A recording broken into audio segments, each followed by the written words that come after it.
हो गया और तुमने 6 महीना कैसे बिताए? मैया हाथ जोड़ के बोली, महाराज हमारी किस्मत में जौ की रोटी लिखी है। पूरी रात महाराज ने बड़ी रानी के पास में बिताई। नारद जी का वरदान पूरा होने के लिए चला।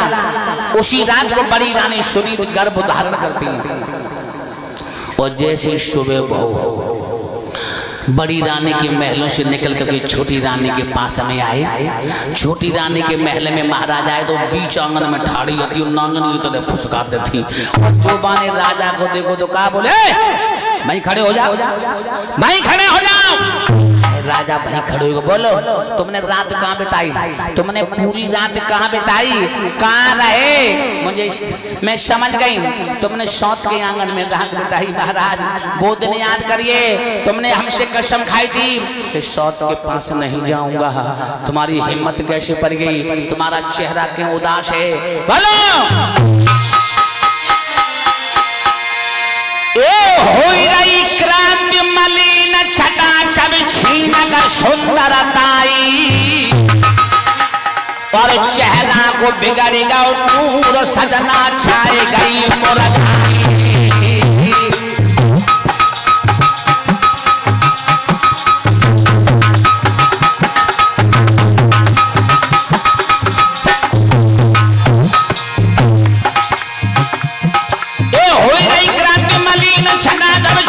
सुंदरताई सुंदरताई सुंदरताई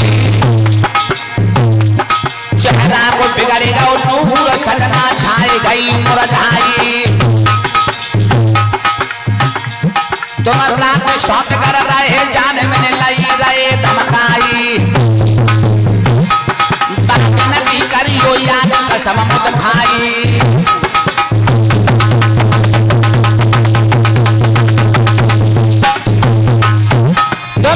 सौत कर रहे जान में लाई रहे धमकाई रहे धमकाई। बात नहीं करियो याद कसम मुझ खाई। बात नहीं करियो याद कसम मुझ खाई।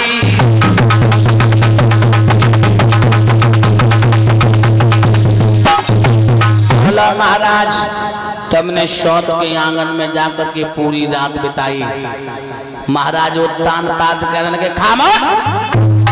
वो हरामजादी पूरे दिन तो वन में शिकार खेलता रहा। आधी रात के समय लौट करके आया। आधी रात के समय लौट करके आया और तुम तो रोट खा के सोई गई। मैं कुंडी खटखटाता रहा, तुमने किवाड़ नहीं खोले। मैं तुम्हारी दहली पे सिर धर करके सो गया। चेहरा मेरो ना उतरेगा, तुम उतरेगा। बोलो लो मेरी तलवार मार दे जाकर के उस रानी को जिसे तूने अलग कर दिया, भंगिन बना दिया। फिर भी तेरी आत्मा में तसल्ली नहीं है। फिर भी तेरी आत्मा में तसल्ली नहीं। चली जा। हाय जो इतने वचन सुने सुई झपट के पैर पकड़ ले, महाराज मुझे क्षमा कर देना, हमसे भूल हो गई, हमसे भूल हो, मुझे माफ कर देना। सोने राजा के पेन पड़ेगा चैन ध्यान मत दीजो। मुँह जो कुछ गलती बनी माफ कर दीजो।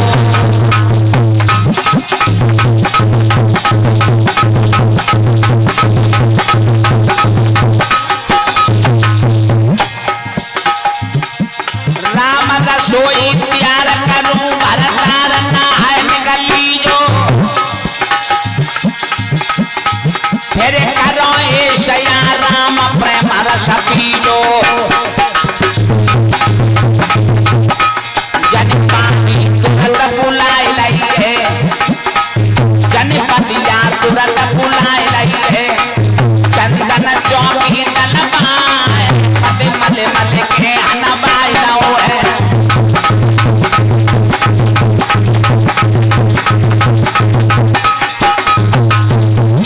महारानी ने स्नान करवाया, बड़े सुंदर सुंदर भोजन बनाए हैं, महाराज को खिलाए हैं। श्री सुखदेव जी ने जवाब दिया है राजा परीक्षित, दूसरी रात को छोटी रानी गर्भ धारण करती हैं। महाराज की दोनों रानियां गर्भिणी हैं, प्रजा बड़ी प्रसन्न है। और धीरे धीरे समय व्यतीत हुआ। धीरे धीरे बड़ी रानी सुनीत के 9 महीना पूरे हुए। बड़े सुंदर एक बेटा ने जन्म लिया। और छोटी रानी के 9 महीना पूरे हुए तो एक बड़े सुंदर बेटा ने जन्म लिया। आंगन में बधाई बज रही है, नामकरण संस्कार को नंबर आओ है, तो चतुर ब्राह्मणों ने बेटों के नामकरण संस्कार किए। बड़ी रानी सुनीत के बेटे का नाम रखा ध्रुव और छोटी रानी के बेटे का नाम रखा उत्तम। 50 रुपए भगवान के दरबार में बैठ कर रहे हैं श्रीमान श्री कप्तान सिंह दरोगा जी, और 50 रुपए हमारे सभी साथियों को दे रही है। भगवान से प्रार्थना करेंगे, भगवान मनोकामना पूर्ण करे, मंजिल को आसान करे, इसी प्रकार से आनंद आता रहे, धर्म की ध्वजा आसमान में फहराती रहे। बोलिए सच्चे दरबार की।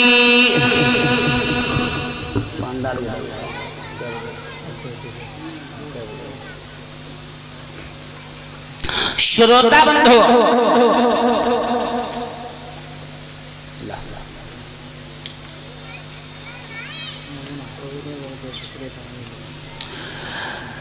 रजनीश यादव जी, सनब श्री हेम सिंह दरोगा जी, कुरावली खन्ना कला, 50 रुपये भगवान के दरबार में भेंट कर रहे हैं। ये तो खन्ना हमारी पास में, कुरावली के पास। हाँ, हमारे इधर की रिश्तेदारियां हैं यहाँ पर। भगवान के दरबार में भेंट कर रहे हैं, परमात्मा से प्रार्थना करेंगे, मनोकामना पूर्ण करे, मंजिल को आसान करे, इसी प्रकार से दान करते रहे, धर्म की ध्वजा आसमान में फहराती रहे। श्रोता बंधु, धीरे धीरे दोनों बेटा सियाने हुए हैं। कितने भाई? 5 वर्ष के। और जब ध्रुव 5 वर्ष का हुआ तो मैया को हाथ बटाने लगा। जौ की रोटी खाकर के गुजर करता है, मैया के संग आटा पे चिड़िया कागों को उड़ाता, चिड़िया कागों को, हाँ, चिड़िया कागों को उड़ाता। और उत्तम अंदर महलों में रहता, बड़े सुंदर सुंदर भोजन करता है। समझो लोगों, एक ही बाप के दोनों बेटा हैं और कितना बड़ा अंतर। एक जौ की रोटी खा करके गुजर करता है और एक महलों के अंदर रहता, बड़े सुंदर सुंदर भोजन करता है। एक बात याद रखना भैया, परमात्मा ने जो किस्मत में लिख दिया वही होगा। आज भी आप लोग देख रहे हो कि एक बाप के 2 बेटा हैं, तो एक के पास में ट्रैक्टर भी है, बोलेरो भी है, मोटरसाइकिल भी है, और एक के पास में कछु ना है, वो साइकिल से गुजर कर रहे हैं। ये किस्मत के नजारे हैं, किस्मत का खेल है। श्रोता बंधु, एक दिन ध्रुव आटा पर खड़ा हुआ था, उत्तम आंगन में खड़ा था। उत्तम बोलो, ध्रुव भैया तुम नीचे आ जाओ, हम तुम दोनों जने साथ साथ खेलेंगे। ध्रुव ऊपर से उतर करके नीचे आया और उत्तम के गले में गलबैया डाल के खेलने लगो। और तब तक मौसी आएगी। मौसी ने एकदम से देखा, अपने लला को पकड़ो, गाल में एक तमाचा दिया और हरामजादे बांदी के लड़के के साथ में खेल रहा है। गांव वाले क्या मर गए थे? हाय ध्रुव भागो, अपने मैया के पास पहुंचो। मैया, मौसी ने भैया को मारो। क्यों? मेरे संग खेल रहे हो तो बा भाई बा, तुम हम जैसी अभागिनी के बेटा हो, तुम खेलने मत जाया करो उत्तम के साथ। श्री सुखदेव जी ने जवाब दिया, हे राजा परीक्षित, एक दिन ध्रुव की मैया को बड़ी तेज बुखार चढ़ा था, बुखार। और ध्रुव अपने नन्हे नन्हे हाथों से माँ का सिर दबा रहा था। और तब तक मौसी सोई गई। उत्तम निकल आओ और ध्रुव के फाटक पर आओ, भैया ध्रुव मेरी मैया सो गई है, तुम निकल आओ, हम तुम दोनों जने साथ साथ खेलेंगे। अब ध्रुव बोलो, मैया भैया बुलाए रहे, अभी याद आ रहा है। देखो भाइयों में कितना बड़ा प्रेम। ध्रुव भागा और गली में आया और उत्तम के गले से चिपट करके रोने लगा, भैया मेरी आत्मा तुम्हारे संग खेलने के लिए बहुत तड़पती रहती है, लेकिन मौसी की आत्मा तुम्हारे संग खेलने ना देती। उत्तम कहने लगा, क्या बताऊं भैया, मेरी मैया की पता नहीं कैसी आत्मा है जो तुम्हारे साथ में नहीं खेलने देती। चलो छोड़ो, कोई बात ना, ये बातें छोड़ो, आज हम और तुम पिताजी के दरबार में चले गए। और चल करके ये देखेंगे पिताजी का दरबार कैसा लगा है। चलो कचहरी में चलते हैं। आज भक्तों दोनों बेटा दरबार में जाकर के पहुंचे तो इतनी सुंदर वो जोड़ी थी, सभी लोगों की नजर बेटे के ऊपर छिड़क गई। महाराज उत्तान पाद अपने को न रोक सके और ध्रुव को उठाओ और गोदी में सिंहासन पर बैठा लो। और उत्तम नीचे बैठ गया धरती पर। लेकिन भैया एक बात याद रखियो, नीच हर जगह मौजूद होते हैं, ऐसी कोई भी जगह खाली नहीं या नीच न हो। यानी नीच स्वभाव के लोग, नीच आदत के लोग। हाँ, नीचों की पहचान जानते हो? गोस्वामी तुलसीदास ने लिखा, क्या लिखा है सुनो मैं बताऊं। अरे जाकाऊ की सुनत बढ़ाई,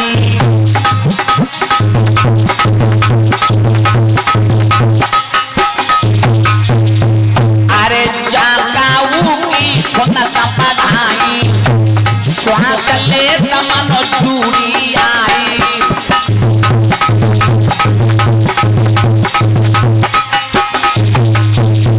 अरे जाकाऊ की सुनत बढ़ाई, श्वास ले तमन चूड़ी आई।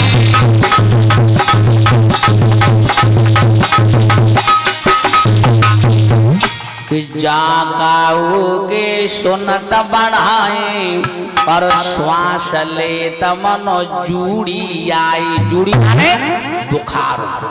काव की प्रशंसा पे कानन तक सुन लें, काव की बढ़ाई सुन लें, या काव को अच्छो काम हो तो वो देख लें तो वे कैसे सांस लेता। मानो तो सारो परी हो। और नीचों की पहचान तुलसीदास ने लिखा, क्या लिखा? अरे जाकाऊ की देखें विपत्ति,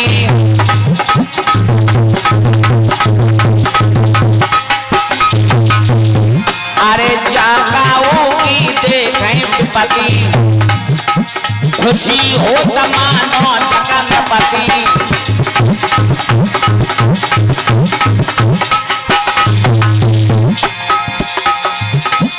जाकाऊ की देखें विपत्ति और खुशी हो तमानो जगन्पति।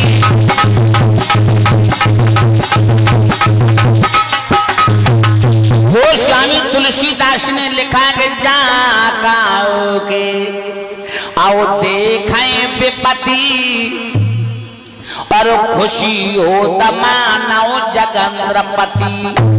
नीच स्वभाव के लोग एक दूसरे की भावई देखा करते, भावई दुख को, और बड़े खुश हुआ करते हो। काका को तब लगी भावई अब वो समय है, ये आंसू करता है। और सज्जन स्वभाव के लोग एक दूसरे के दुख को देख करके दुखी होते हैं और दुख में साथ देते हैं। जो एक दूसरे के दुख में साथ देते लोगों, परमात्मा उन्हें आगे बढ़ाता है, भगवान उनकी मनोकामना पूर्ण करता है। और दूसरे के दुख को देख करके जो हंसता है, परमात्मा उसे दंड देते हैं, दंड। तो तब कचहरी में एक नीच बैठा था। माने जो ध्रुव को देखो गोदी में बैठ लो, चुपचाप उठो और छोटी रानी के पास में पहुंचो और का बोलो, महारानी साहिबा तुम महला में बैठी, तुम्हें कुछ मालूम है? तुम्हारी साथ का बेटा राजा की गोदी में बैठा है और तुम्हारा बेटा नीचे बैठा है, नीचे धरती पर। और जो भैया बनकटी ने जब बात सुनी, मानो का उन्हें पेट्रोल डाल के आगे लगाई दियो, एकदम से भागी और बीच दरबार में आ गई, बीच दरबार।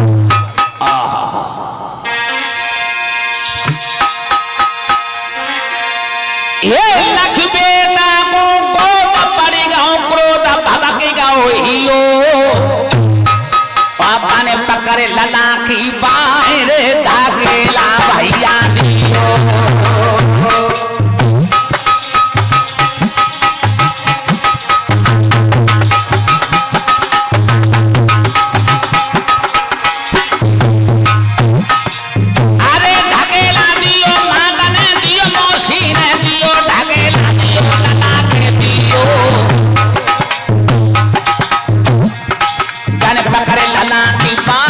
ढकेला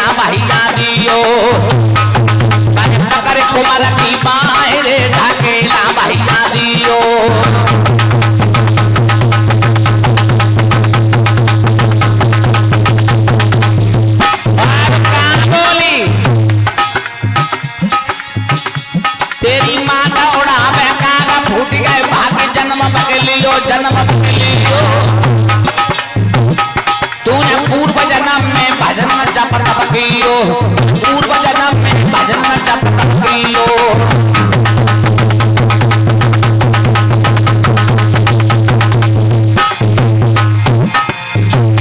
तेरी माता उड़ावे कान फूट गए भाग्य जन्म बदलियो, जन्म बदलियो। तेरे पूर्व जन्म में भजन जप तप कियो, पूर्व जन्म में भजन जप तप कियो।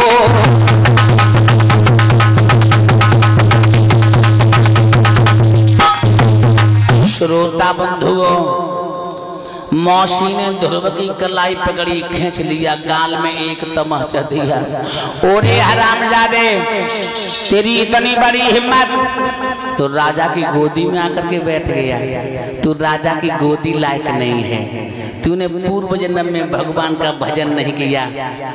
चला जा यहाँ से, वन में जाकर के भजन कर और हमारा बेटा बन करके या उसके बाद में राजा की गोदी में बैठना। और इस प्रकार का ध्रुव को धक्का दिया, ध्रुव मौके पर चट्टान पर गिर पड़ा। ध्रुव उठ करके खड़ो बहु और रोवत बहु पे बूढ़ी मैया के पास में पहुंचा। और जो मैया ने अपने खिलौना को रोवत बहु देखो झपट के गोद में ले लिया। आइए मेरे लाल, अरे तुम्हें किसने मारा है? किस पत्थर दिल वाले ने तुम्हें सताया है?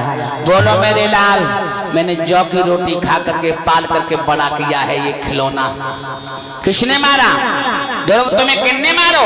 ध्रुव कहने लगे मैया कौन नहीं मारो।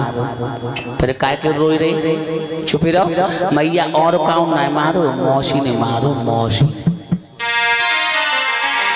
अरे रोए रोए का ध्रुव महाराज, मैया मोय मौसी ने मारा। रोए रोए का ध्रुव महाराज, मैया मोय मौसी ने मारा। मोय मौसी ने मारा, मैया मोय मौसी ने मारा। मोय मौसी ने मारो, मैया मोय मौसी ने मारो। ध्रुव महाराज, अम्मा मोय मौसी ने मारा।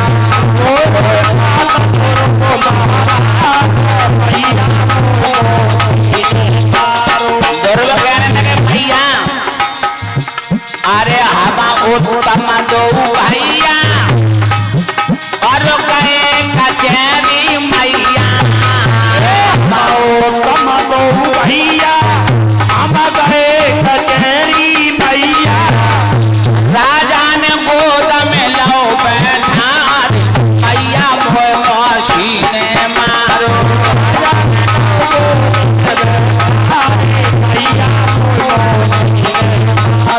रोए रोए का ध्रुव महाराज, मैया मोय मौसी ने मारो।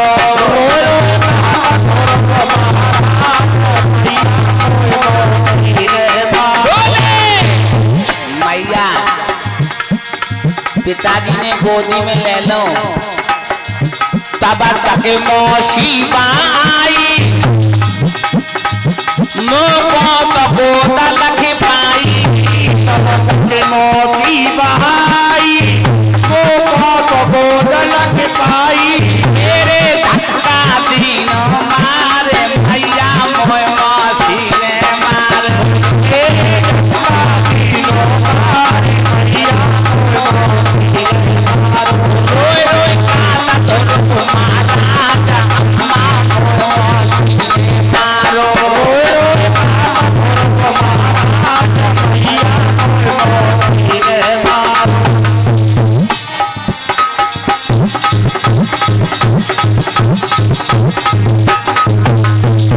ध्रुव कहने लगे मैया और कौन नहीं मारो, मौसी ने मारो। तो ध्रुव की मैया कहने लगे चुपे रहो, कोई बात ना, मौसी ने मारो है ना। तो जैसी माँ मैं तुम्हारी हूँ और वैसी मौसी माँ है। डाउन क्यों हो जा रहा है? मशीन से बड़ा भैया उसी से में दुर्गा मैया बोल लगा चुप रहो, कोई बात ना। मौसी ने मारू है तो जैसी माँ मैं तुम्हारी हूँ वैसी मौसी माँ है। मौसी में और माँ में कोई अंतर नहीं होता। तो दुर्गा कहा लगे मैया मोई जबात को दुखना के वो मौसी ने मारो है, मोई जबात को दुखना है कि वो मौसी ने मारो। मुझे दुख तो केवल एक बात को है मैया कि मौसी मुझे मारती रही और पिताजी ने कछु ना कही, कछु ना कही, मुकसेऊ ना बोले, पिताजी मुकसेऊ ना बोले। तो दुर्गा की मैया कर नहीं लला। हाँ लोगों बिल्कुल बात सही है। दुर्गा की मौसी दुर्गा को मारती रही और राजा ने कुछ भी नहीं कहा। क्यों नहीं कहा? राजा साहब छोटी रानी के गुलाम होते हैं। हाँ तासुंदर के मैं कछ नहीं कही। और एक बात बताएं भैया, जो इंसान अपनी पत्नी का गुलाम है वो बिना पत्नी के पूछे कछु कामो ना करतो और बिना पत्नी के पूछे कहूँ जातो ना है। और ना हमारी बात ना मानो तो जमाई लियो आदमी से कही भैया ना दे मऊ चले हो तो बुका कहे हाँ चले, लेकिन पहले पाए पूछ ले बका काते, पहले पाए पूछ ले बका काते। हाँ घर जाए के पहुंचे क्यों फलाने सिंह जाए रहे माने का मुँह चले चुप रहो तुम ना जाओ। फिर घर में से ना निकल के फिर जना के भैया तुम जाओ बनाए। हाँ श्रोता बंधु दुर्गा की मैया बोली लला वो तुम्हारे पिता का है, वो तुम्हारे पिता होते तो कछु कहते। सोई लोगों एकदम से ध्रुव चौंक पड़ा। मैया फिर मेरा पिता कौन है? तुमने अभी तक नहीं बताया मेरा पिता कौन है। दुर्गा की मैया कहने लगी लला तुम्हारे पिता राम है, भगवान है, सच्चिदानंद है, पार ब्रह्म है। लोग जो इतने बच्चन सुने सही दुर्गा मैया आज मुझे पता चली मेरे पिता राम हुए। अबे तक तो हम जाए जानते थे हमारे पिताजी जे ही हैं, लेकिन मैया मेरी एक बात सुन।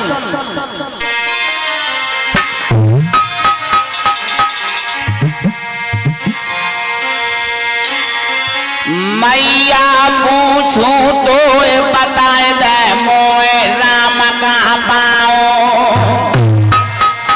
और किस जगह मिले भगवान हरि जामे मैया।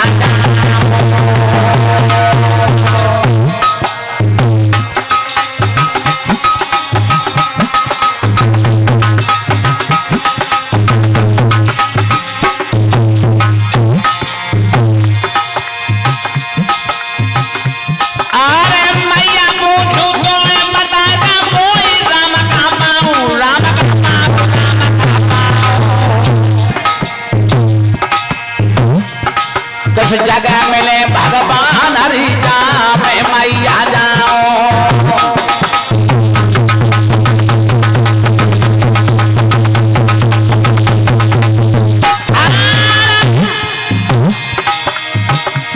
तब मैया लागी काना रे नादान का समझाऊंगा हर जगह राम मौजूद का भेद बताओ, हर जगह राम मौजूद का भेद बताऊं भेद बताऊं।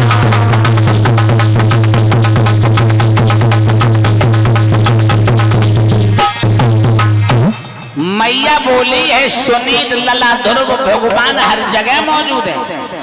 अरे वो अजरा अमरा अखिलेश्वर और वो पार ब्रह्म परमेश्वर